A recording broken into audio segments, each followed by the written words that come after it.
On dit souvent que une image vaut 1000 mots. Bien, on peut dire aussi qu'un symbole vaut 1000 images.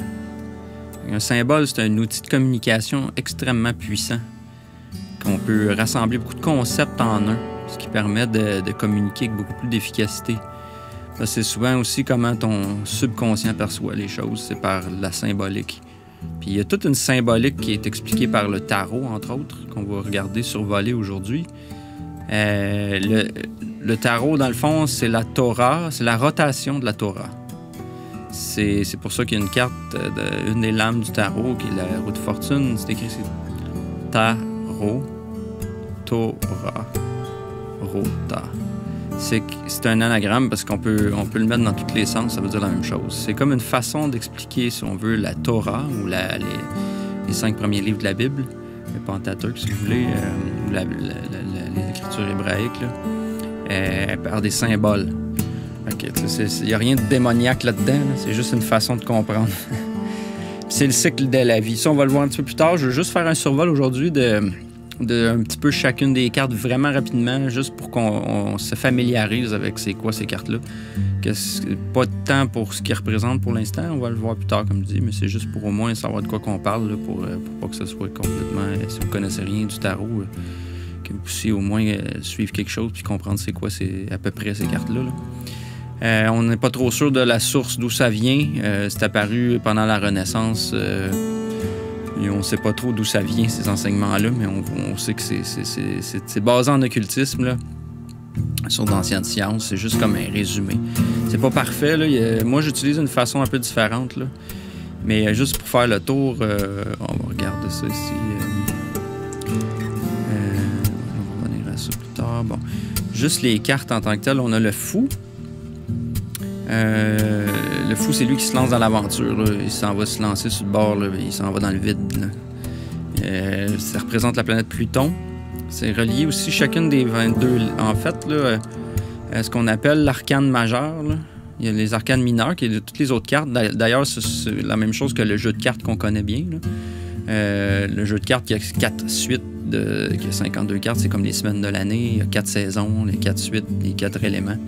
C'est tout basé sur la même chose que ça. C'est juste que ça, les 22 cartes de l'arcane majeur sont comme pas dans le jeu de cartes normal. Mais le reste, c'est les qu'on appelle les pips, là. C'est comme les... c'est plus le reste des cartes. Mais ça, si on veut, c'est comme les symboles majeurs pour comprendre l'histoire de la création, de tout, là. Je reviens au fou. On a notre fou qui est Pluton, qui représente ton âme. C'est lui qui se lance à l'aventure dans une nouvelle vie, si on veut, là. Qui est représenté aussi par les 22 premières... Dans le fond, les 22 lettres de l'alphabet hébreu sont liées à chacune des cartes. Moi, j'utilise pas les mêmes au début. Il y a quelques petits changements que j'ai faits. Là. Si vous connaissez le tarot, vous n'êtes peut-être pas d'accord avec ce que je vais dire, mais moi, je trouve qu'il y a des choses qui font beaucoup plus de sens en utilisant cette façon-là. Là. Mais Aleph, ben, c'est l'air aussi. Là. Mais Aleph, c'est ça. Ça représente le côté fou, volage du fou qui s'en va à l'aventure, qui ne sait pas dans quoi il s'embarque. Parce que quand tu pars la roue, du zodiaque, tu pars la roue, ben t'as pas le choix de finir. Parce que c'est l'incarnation, c'est la vie. T'as commencé, ben il faut que tu finisses. Ensuite de ça, on a... Normalement, les gens mettent le magicien, le battleur en deuxième. Moi, je mets la haute prêtresse en deuxième. Je me base sur la roue du tarot d'Oceron. C'est un gars, je suis tombé dessus, un moment donné, sur ses recherches mathématiques beaucoup, puis il explique vraiment des bonnes choses. Je trouve que je suis bien d'accord avec ce qu'il dit. Le fait que souvent, c'était la deuxième carte, parce qu'on peut pas mettre une femme comme première carte du tarot, là. Souvent, le fou est considéré comme 0, puis des fois, il est utilisé comme 22e carte. C'est le fou, c'est comme c'est le Joker dans le jeu de cartes. La première carte, on ne pouvait pas mettre une femme, on serait fait brûler au bûcher. Fait qu'il mettait le magicien. Mais moi, je pense que c'est plus le principe féminin qui doit recevoir tout ça, qui me conçoit dans le monde. Ça prend un principe féminin pour arriver à ça. C'est la haute prêtresse, elle est reliée, elle est entre les deux poteaux, entre les deux piliers. Puis elle représente la lune aussi. Il n'y aura pas plus en détail. Aussi, moi, je l'associe beaucoup plus à la lettre Bet, parce que Bet, c'est une maison. Bet, c'est une maison en hébreu, puis ça représente la maison. Une maison, c'est un contenant. Un contenant, c'est féminin. Les choses qui contiennent, c'est des principes féminins. C'est une barque aussi. Barque, on se rappelle, la lune, c'est une barque. Si on continue, on a le magicien que moi, j'associe à Gimel. Le magicien, c'est Mercure. C'est lui qui joue avec les 4 éléments. On a le signe de l'infini. Ensuite de ça, on a l'impératrice. L'impératrice qui représente Vénus, qui est représentée par la lettre Dalet. Dalet, c'est une porte. Door en anglais, D, les sons en D, une porte. C'est le portail, c'est la mère aussi, la mère de l'empereur. C'est pas la femme de l'empereur, c'est vraiment la mère, c'est ça qu'il faut comprendre. Ensuite de ça, on va comprendre aussi plus loin, je vais expliquer en quoi ils sont liés à différents signes zodiaques aussi. L'empereur, lui, c'est le bébé. L'empereur, c'est le premier, c'est le premier-né. Puis ça représente le bélier. C'est la lettre He en hébreu. Moi, j'aime le retenir parce que je trouve Abraham, quand il est rené de nouveau, Dieu a rajouté le H dans son nom. Abraham, la fenêtre. Vav, qui est veau, un taureau, un veau. C'est le hiérophante. Le hiérophante, lui, c'est comme un magicien un peu. Il tente les 2 piliers aussi. Il représente l'enfance, tout l'imaginaire, l'imagination aussi. On a le Gémeaux, qui est la façon de penser, qui est représenté par les amoureux, the lovers en anglais, qui est on pourrait dire c'est comme Adam et Ève avec l'archange dans le jardin. Il y a plusieurs symboliques aussi à ça, là, mais disons c'est les Gémeaux, c'est pour qu'il y ait une dualité. Là, on a les deux êtres qui apparaissent. C'est l'épée, c'est une arme. Zayn en hébreu, ça représente une arme, une épée. On pourrait dire que l'épée se sépare en deux. L'épée a 2 tranchants aussi. Chet, le chariot. Chet, c'est le cancer. C'est encore les 2 sphinx. Il est immobile en fait, le chariot. C'est ça qui est drôle. Là. C'est aussi au solstice d'été. Parce que ça représente le cancer. Le chariot. Et ainsi de suite. Après ça, on a la fortitude en français. La force, fortitude, c'est si on veut, c'est Sophia, la sagesse qui maîtrise les pulsions, le lion qui est difficile à maîtriser, qui représente le lion dans le zodiaque. C'est lié à la lettre tête en hébreu, qui est un serpent aussi. On pourrait dire que le serpent, c'est ça, la connaissance. Il y a le feu qui est, pourrait dire, dans la petite lanterne de notre ermite, qui est dans la Vierge, qui est celui qui réfléchit. C'est lui qui est clair, c'est lui qui a acquis la connaissance, la sagesse, il est au-dessus de la montagne. Si vous connaissez Led Zeppelin, il est dans la pochette de l'album 4. L'ermite, qui est très bien dessiné au-dessus d'une montagne, qui regarde en bas avec des faces dans la montagne. Super, c'est tellement ésotérique, Led Zeppelin. On a, après ça, Jupiter, qui est représenté par la roue de fortune. Jupiter, c'est l'amplitude aussi, hein, la roue de fortune, les 4 archanges, le sphinx, la Torah, ça c'est au milieu de vie. On roule la roue de fortune. C'est la lettre Kaf. Kaf en hébreu, ça représente la paume de la main. Parce qu'on peut dire qu'on a je sais pas, on pourrait peut-être dire qu'on a le destin d'entre nos mains, nos paumes de la main. La justice dans la balance. Justice, hein, ils ont toujours l'épée, la balance, la couronne. Lamed, j'ai une petite note par rapport à ça sur un autre jeu de tarot. Ici, j'ai l'hermétique, la justice, pour l'expliquer un petit peu. Je peux peut-être juste prendre un peu de temps pour expliquer un peu comme des fois comment lire les symboles dans un tarot, là, mais comme justice ici, représentée par la fée du Seigneur de la vérité. C'est elle qui tranche la vérité. Hein. L'épée de l'esprit. L'épée représente l'air, parce que on sait que la balance, c'est un signe d'air. On sait que Vénus maîtrise la balance et puis Saturne exalte.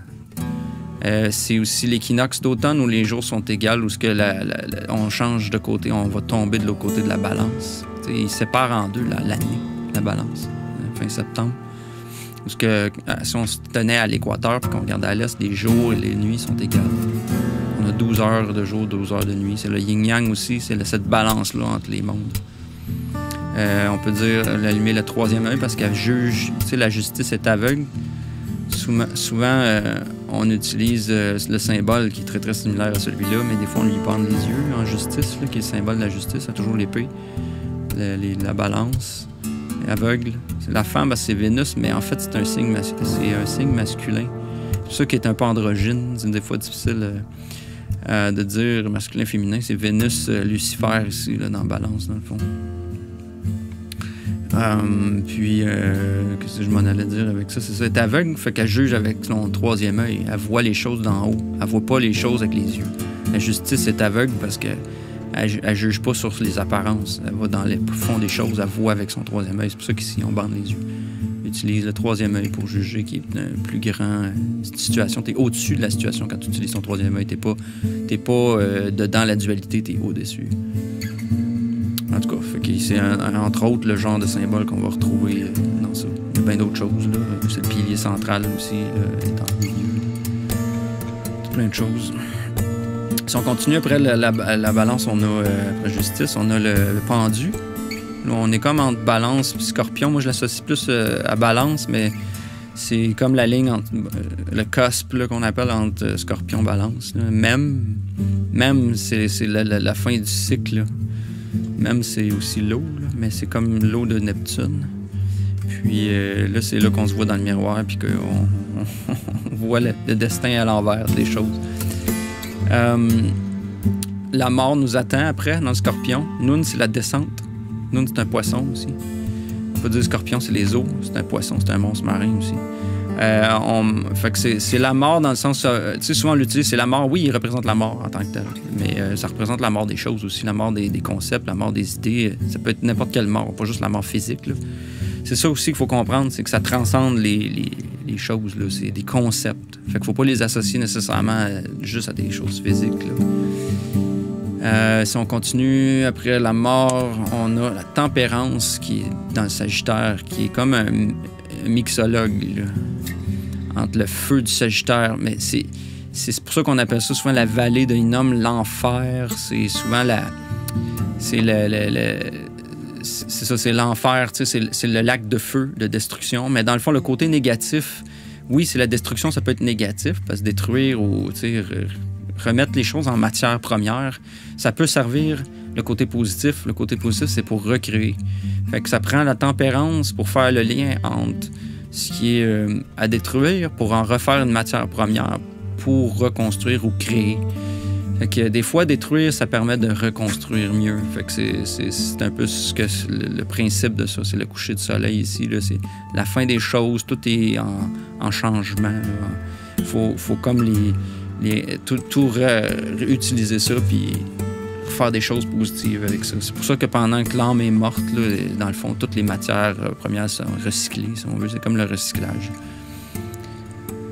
Après ça, on a l'œil. Inde, c'est un œil aussi, c'est l'œil du diable. Le diable, c'est lui qui nous amène dans la réalité physique, dans le fond, qui nous prend, qui nous pogne, qui nous lie dans la réalité physique des dualités. Le monde l'associe normalement au Capricorne, là, mais moi, je dis qu'il est pas mal entre les deux. Il y a le feu du Sagittaire, puis le Capricorne, moi, je pense qu'il est entre les deux. Il représente un peu le solstice d'hiver. C'est lui... Oui, c'est le mal, puis tout ça, mais c'est aussi le concept. Faut pas prendre ça au premier degré. Là. Puis le diable, c'est lui qui va, dans la conception de la vie, dans le fond, il se trouve à être comme si tu veux, ce qui nous pogne dans le monde, dans la réalité là, du monde. C'est un peu lui qui a le dessus sur la matière. Là. C'est pour ça qu'après ça, on a la tour, qui est en fait la planète Mars. La tour... Fée. C'est la tour, souvent on voit une destruction du monde qui tombe, mais c'est ça, oui, ben ça peut être aussi, c'est aussi l'impulsion sexuelle, c'est l'éjaculation, c'est la tour qui explose puis qui envoie. Fait que tu sais, il y a l'histoire du diable qui éjacule, puis après ça, en fait, on tomberait dans la haute prêtresse. Je vais l'expliquer avec la roue, là. Mais c'est ça, faut pas oublier que c'est Mars aussi, puis c'est lui qui donne l'impulsion de la vie ou qui fait la conception de la vie. C'est lui qui donne l'impulsion aux choses. Là. Après ça, on a l'étoile. L'étoile, c'est un peu lié au Verseau de Tzadi. Fait que ça représente aussi le fœtus, on va voir plus loin. C'est la star du show. Dans le fond, c'est comme notre embryon. Là. Après ça, on a la Lune. La Lune, normalement, était associée... Moi, je pense qu'elle va plus dans le Verseau, mais elle est associée souvent au Poisson. Là. Il y a à mettre dans le Poisson, les eaux du Poisson. C'est pour ça que tu as les trucs de l'eau ici. Tu as les deux cycles aussi. En tout cas, il y a plein de petits trucs à retenir de ça. Il y a 2 piliers, ainsi de suite. C'est la polarité aussi, la Lune, le Soleil. Soleil, qui est représenté par Resh. Resh, c'est la tête en hébreu. Fait que c'est ça, le Soleil. Ensuite, on arrive dans les 2 dernières cartes du tarot. On a l'Yashin, on a le Jugement. Le Jugement qui est relié aussi à la planète Uranus. Qui est comme, en fait, je dirais, quand tu reçois ta tombe, en fait, on s'apprête à naître, mais en fait, c'est la mort qu'on vit. La vie qu'on vit dans le monde réel, c'est la mort, là. On est une tombe vivante pour l'âme. C'est juste qu'on a descendu, puis en fait, on est comme une tombe pour sauver l'âme, puis ils permettent de vivre dans une réalité 3D, tu sais, dans notre réalité d'aujourd'hui, mais on est dans le fond dans la mort déjà. On est dans la mort, parce que dès qu'on naît, on meurt. Fait qu'on est comme mis dans un sarcophage en partant. Puis oui, on nous appelle à la vie, mais c'est une fausse vie. On sort du portail ensuite, qui est Tav, qui est le monde matériel. C'est la fin Aleph Tav.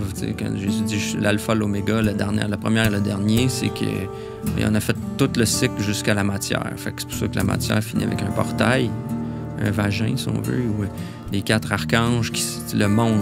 On sort de là, on sort du portail dans le monde. On est l'espèce de scapegoat, là, qui est représenté par Saturne aussi, le monde, qui sort dans le monde pour vivre, là, pour mourir, si on veut. Fait que c'est ça pour le tarot. Ça fait le tour des différentes arcanes, là, des différents cycles, si vous voulez, des symboles pour l'arcane majeur du tarot, qui sont ici placés, selon moi, l'ordre que je leur donne. Sinon, le chiffre est sur les cartes là, directement. 0, 1, 2, 3, 4, 5, ainsi de suite, jusqu'à 21. Ouais, c'est ça. 0 à 21 pour les 22 cartes. Ça fait le tour de ça.